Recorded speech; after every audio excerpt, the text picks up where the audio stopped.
はい、こんにちは。2026年4月、中華ホイールブランドのネペストが新発売したホイールリライ。このホイールは巡航性能と日常での使い勝手を追求した、いわゆるロングライド向けのホイールという立ち位置になります。先日公開したレビュー動画前編ではこのホイールのコンセプトやリム、スポーク、そしてハブの特徴なんかについて説明してきました。でこの動画はそのレビュー動画の後編です。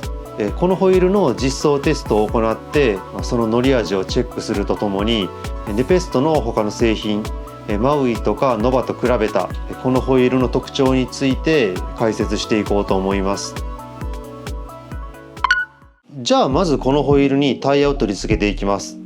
ただその前にこのホイールにリムテープを貼り付ける必要があります。でリムテープについてはこのホイールセットに付属します。で巻いていくだけなんですけど、その前にこのリムのベッド面ここを脱脂する必要があります。そのまま巻いていくとここの汚れとか油分でテープが剥がれやすくなってしまうんですよね。私はパーツクリーナーとかを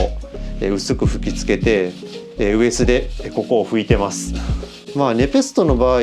工場出荷前にここはきれいに脱脂してるんですけど、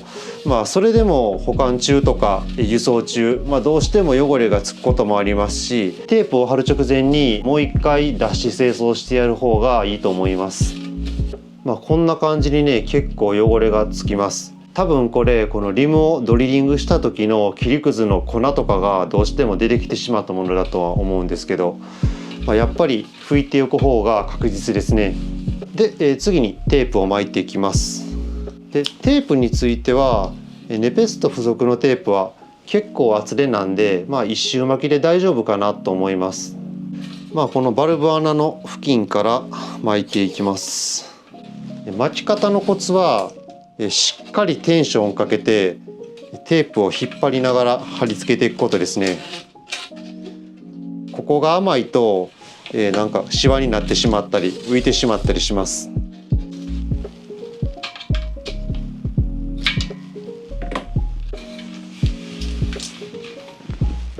はい、こんな感じで一周巻きました。で巻き終えたらこのバルブ穴の部分に穴を開ける必要があるんですけど、私がいつも使ってるのが、こういう畳針ですね。これをライターで炙ってでこの熱で溶かした穴を開けます。千枚通しとかで開けると避けてしまうことがあるんですけど、こうやって熱で溶かすことでそういうリスクを下げられますし、この断面も綺麗になります。はい、じゃあタイヤを取り付けていきます。今回使うのはパナレーサーの新型ロードタイヤ AG0 の 28C クリンチャーのモデルです。チューブは同じパナレーサーの TPU チューブパープルライトを使用します。この AG0 トレッドパターンがあるんでタイヤの取り付け向きには注意が必要です。頑張ってつけてから逆だったりするとだいぶね悲しい思いをします。で TPU チューブについては軽く空気を入れて膨らましておくと入れやすいですけど、入れすぎると伸びて戻らなくなるんで注意してください。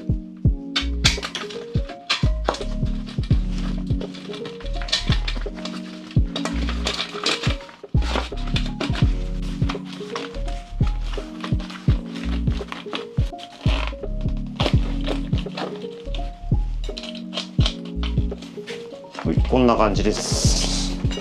でチューブの噛み込みチェックしてから空気入れていきます。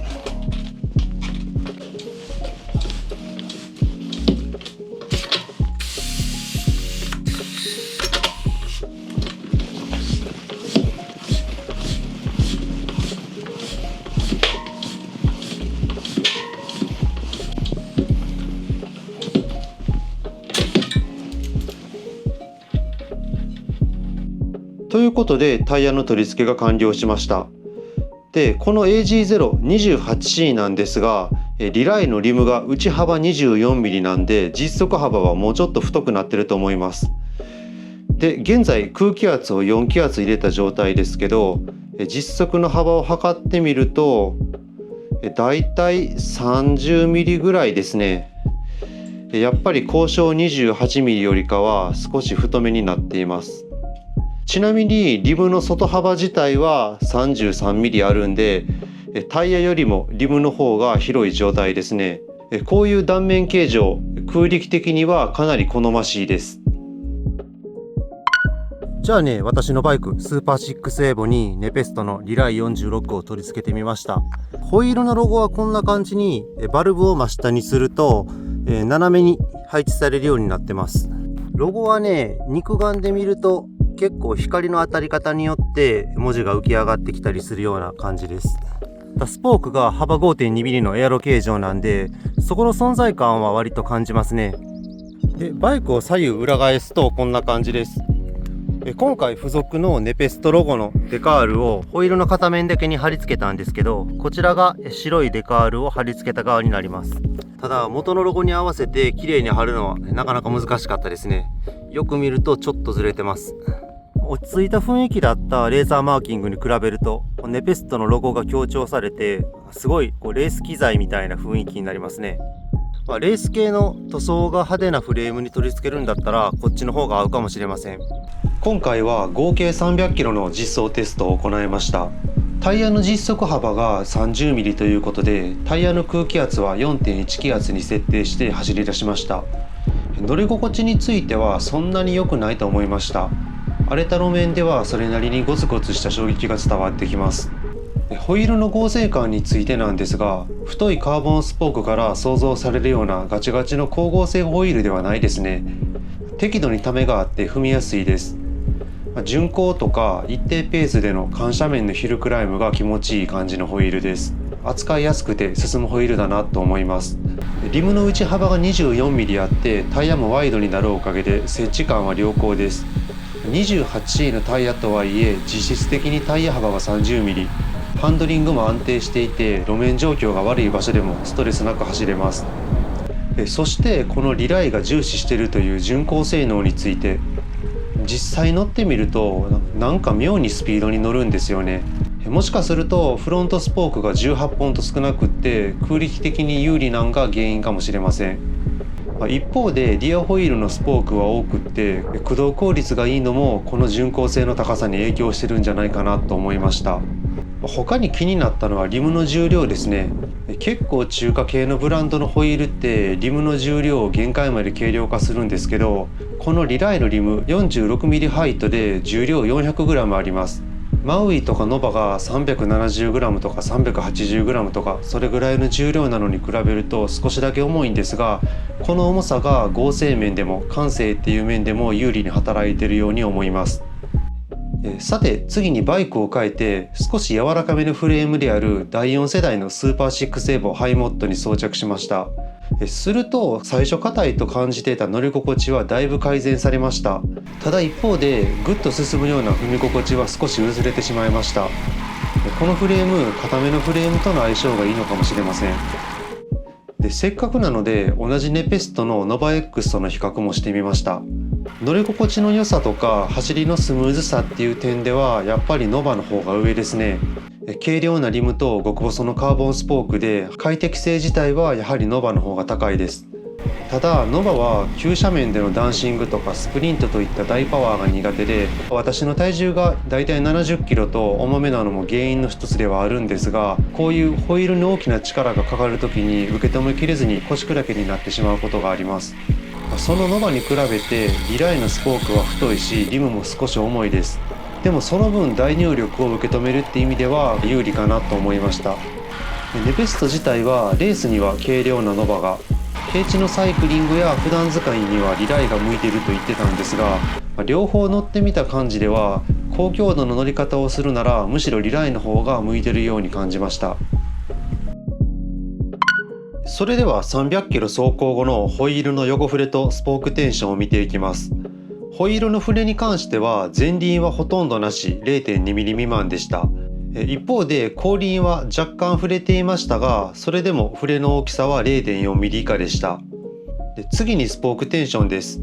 今までは簡易型のテンションゲージを使ってたんですが、今回から宝山のデジタルスポークテンションメーターを購入したんでこれを使っていきます。スポークの変異を 0.01 ミリ単位の高精度で測定できるものです。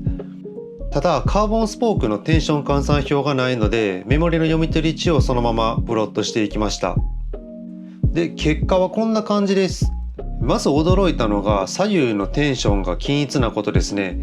前輪後輪ともに 2-1 組で、スポークテンションがほとんど一緒になっていることがわかると思います。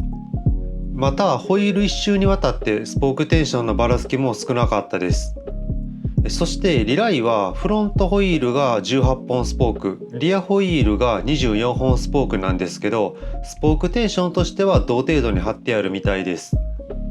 なので負荷のかからない前輪は空力が良く、そして軽く、ペダリングトルクを受け止める後輪は多くのスポークで駆動効率を高めるような設計がされているみたいですね。はい、ということで今回はネペストのカーボンホイールリライ46をレビューしてきました。このホイールネペストは平地用や日常使用に向いていると言っていますが、乗ってみた感じではオールラウンドに使えるホイールだなと思いました。重量についてもこの 46mm ハイトで 1245g、 よりリムハイトの高い 54mm ハイトでも 1325g と十分に軽量です。走りについては 24mm 幅のワイドリムらしい安定感と駆動効率の良さ、順行性の高さには満足できたんですが、一方で気になったのはホイールの見た目的な部分ですね。まずこのリムの表面の質感、これはねマウイとかノバと比べると若干ですけどなんか表面が粗いかなと思いました。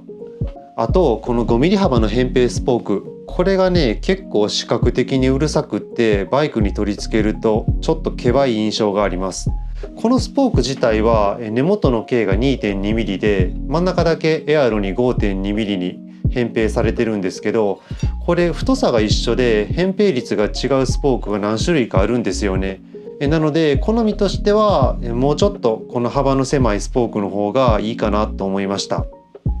さてこのリライ、同じネペストのマウイとかノバと比べた使い分けについてもお話ししておきます。まずネペスト最初のカーボンスポークホイールマウイですが、これはとにかくカーボンスポークらしい反応性と剛性を追求したホイールです。低速から一気に加速するようなシチュエーションではものすごく気持ちいいんですが、その一方で硬すぎてすぐ足がなくなってしまいますし、巡航時なんかは踏み抜いてしまうような感覚で速度の維持がしにくいです。次にノバ、これはより軽量なリムと細いスポークを採用することで乗り心地の良さとか足当たりの良さを実現したホイールです。重量もかなり軽くって、例えばロングライドとかでは足の疲労を抑えて長時間走り続けられるんですが、その一方で若干剛性は低くって激坂のダンシングとかスプリントではホイールがよれてしまうこともあります。そしてこのリライ、癖がなくってスチールスポークみたいなためと伸びがあるように思いました。このホイール平地や普段使い向けで、しかも低価格ラインってことで正直そんなに期待してなかったんですよね。ただ乗ってみると最高発だけあってバランスがいいホイールに仕上がってると思いました。強いて言えば乗り心地がもう少し良ければベストでしたね。ちょっとレビューのスケジュール的に今回試せなかったんですが、このホイールタイヤを 28C じゃなくてもうワンサイズ太い 30C にするといいかなと思いました。30C の太いタイヤを 3.7 気圧とか 3.8 気圧ぐらいの低めの空気圧で乗ってやると乗り心地が改善されて順行性の高さをより引き出せるんじゃないかなと思っています。このネペストリライ、価格は18万5,000円です。現在発売記念セールということで期間限定で2万円オフになってます。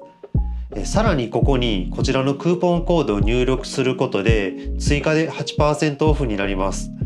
最終的な価格は15万1800円。カーボンスポークのホイールとしてはかなり手頃な価格になります。完成車付属のアルミホイールからの履き替えだと満足できるんじゃないかなと思います。今回は一番オーソドックスで売れ筋かなと思われる 46mm ハイトのリライ46を試したんですが、機会があればより光合成かつ巡航性能に特化した 54mm ハイトのリライ54、そしてフロントに 46mm リアに 54mm を履くリライ X を試してみたいなと思ってます。